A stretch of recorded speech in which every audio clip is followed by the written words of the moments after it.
अब देखो किसी भी कंपाउंड का फॉर्मूला कैसे बनाते हैं, ठीक है, ये आपको जानने के लिए दो चीज़ें ज़रूरत होंगी। एक तो आपको उस एलिमेंट का, मॉलिक्यूल का सिंबल पता होना चाहिए, यानी कि सिंबल आपको पता होना चाहिए। जैसे कि अगर बोल दिया गया कैल्शियम क्लोराइड का फॉर्मूला बनाइए, तो आपको कैल्शियम का फॉर्मूला भी पता होना चाहिए और क्लोराइड का भी पता होना चाहिए।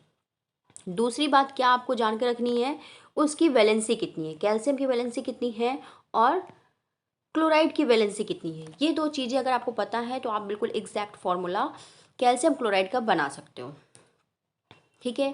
एक चीज़ ध्यान रखनी है, जब भी आपके कैल्शियम क्लोराइड है, जो भी दो चीज़ें मिक्स होकर, दो एलिमेंट मिक्स होकर एक कंपाउंड फॉर्म करते हैं, तो उनमें से एक रेडिकल होता है प्लस चार्ज का, एक रेडिकल होता है माइनस चार्ज का। ये बिल्कुल फिक्स है, ठीक है। तो ये दोनों चीज़ें पता है तो आप कैल्शियम क्लोराइड का फॉर्मूला कैसे बनाओगे। तो आप फॉर्मूला जानते हो, कैल्शियम का हो गया Ca और क्लोराइड का हो गया Cl। इसके ऊपर आप इसकी वैलेंसी लिख लोगे। कैल्शियम की वैलेंसी होती है 2, क्लोराइड की वैलेंसी होती है 1। ये दोनों चीज़ें लिखने के बाद क्या करना है, आपको क्रिस क्रॉस मेथड का यूज़ करना है। यस, यहाँ पर हम फॉर्मूला फॉर्म करेंगे क्रिस क्रॉस मेथड से, जो कि आपकी बुक में मेंशन है। अब क्रिस क्रॉस मतलब कि क्रॉस में लिख देना, उस फॉर्मूले की वैलेंसी को क्रॉस में लिख देना। कैसे लिखोगे, कैल्शियम की फॉर्मूले की वैलेंसी क्या होगी 2, तो उसको आप क्लोरीन के नीचे लिख दोगे। क्लोरीन की वैलेंसी होती है 1, उसको आप कैल्शियम के नीचे लिख दोगे। बस इतना किया आपने। अब क्या करोगे, कैल्शियम के साथ क्लोरीन की वैलेंसी जुड़ेगी, यानी कि Ca लिखा जाएगा, 1 की कोई वैल्यू नहीं, ठीक है, Ca के फॉर्म में लिखा जाएगा।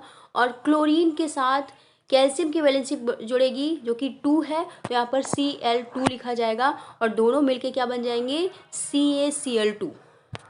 क्या फॉर्म करेंगे, फॉर्मूला बन गया CaCl2। तो इस तरह से क्रॉस मेथड से आप, क्रिस क्रॉस मेथड से आप वैलेंसी को चेंज करके फॉर्मूला फॉर्म कर सकते हो। ओके, नेक्स्ट दूसरा एग्जांपल है आपका, मैग्नीशियम ऑक्साइड का फॉर्मूला फॉर्म करना है।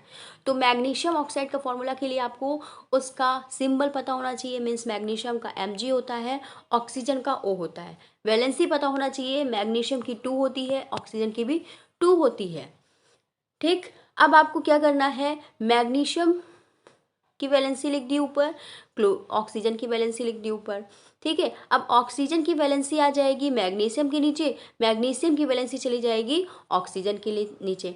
लेकिन एक चीज़ ध्यान रखो, दोनों में वैलेंसी 2 है, तो ये दोनों आपस में कैंसिल आउट हो जाएगी, दोनों के पास बची 1 1। तो 1 आपने मैग्नीशियम के नीचे लिख दिया, ऑक्सीजन की वैलेंसी 1, और ऑक्सीजन के नीचे लिख दिया आपने मैग्नीशियम की वैलेंसी 1, ठीक। अब क्या बन जाता है, Mg1O1, 1 का कोई वैल्यू नहीं, तो MgO फॉर्मूला फॉर्म हो जाता है मैग्नीशियम ऑक्साइड का, ठीक है। तो यहाँ पर भी क्रिस क्रॉस मेथड यूज हो रहा है, ऑक्सीजन की वैलेंसी चली जाती है मैग्नीशियम के साथ और मैग्नीशियम की वैलेंसी आ जाती है ऑक्सीजन के साथ, ठीक है। लेकिन अगर वैलेंसी रिड्यूस हो जाए तो आपको रिड्यूस जरूर करना है, जैसे कि हमने यहाँ पर दोनों को कैंसिल आउट किया है, ठीक है, 2 2 को।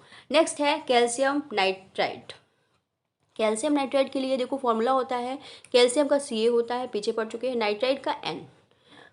दोनों की वैलेंसी लिखना है, कैल्शियम की 2 होती है, नाइट्राइड की 3 होती है, ठीक है। अब क्रिस क्रॉस मेथड का यूज़ करना है, तो नाइट्राइड की वैलेंसी चली जाएगी कैल्शियम के पास 3, और कैल्शियम की वैलेंसी नाइट्राइड के पास चली जाएगी 2, इधर आ गया, ठीक है।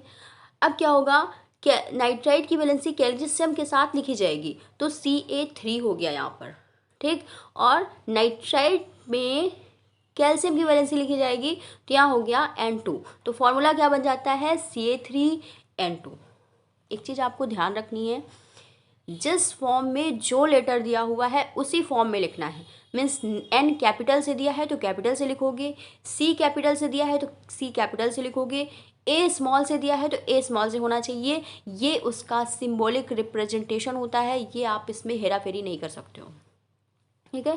तो इस तरह से फॉर्मूला आपका बन गया क्रिस क्रॉस मेथड से। नेक्स्ट एक और एग्जांपल, जिंक हाइड्रोक्साइड कैसे बनाओगे। तो जिंक का फॉर्मूला पता है Zn, हाइड्रोक्साइड का पता है OH। जिंक की वैलेंसी होती है 2, उसके ऊपर लगा दी, हाइड्रोजन की वैलेंसी होती है 1, OH के ऊपर लगा दी। अब हाइड्रोक्साइड की वैलेंसी चली जाएगी Zn के पास और Zn की वैलेंसी चली जाएगी हाइड्रोक्साइड के पास।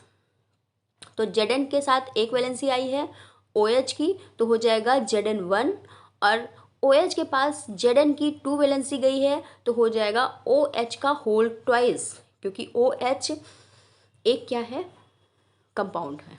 OH खुद एक कंपाउंड है हाइड्रोक्साइड। तो यहाँ पर 2 इस तरह से ब्रैकेट में लिखा जाता है, तो फॉर्मूला बन जाता है ZnOH का होल ट्वाइस।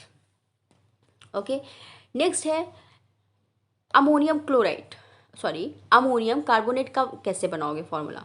तो अमोनियम का फॉर्मूला पता है NH4, क्लोराइड का फॉर्मूला, कार्बोनेट का फॉर्मूला पता है।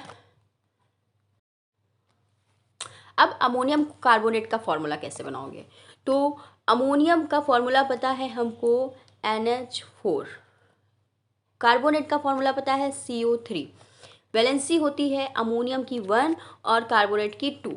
ठीक, अब हमको कार्बोनेट की वैलेंसी भेजनी है अमोनियम के पास, जबकि अमोनियम की वैलेंसी जानी है कार्बोनेट के पास। ठीक है, तो क्या हो जाएगा, अमोनियम लिखा जाएगा कार्बोनेट की वैलेंसी के साथ, यानी NH4 का होल ट्वाइस, 2 आ गया इसके पास। ठीक, अब CO3 यानी कि कार्बोनेट लिखा जाएगा NH4 की वैलेंसी के साथ, यानी कि CO3 का होल 1। फॉर्मूला क्या बन जाएगा, 1 की कोई वैल्यू नहीं, तो क्या हो जाएगा NH4 का whole twice CO3, ammonium carbonate का फॉर्मूला। इस तरह से आप क्रिस क्रॉस मेथड का यूज़ करके वैलेंसी को एक्सचेंज करके आप उसका फॉर्मूला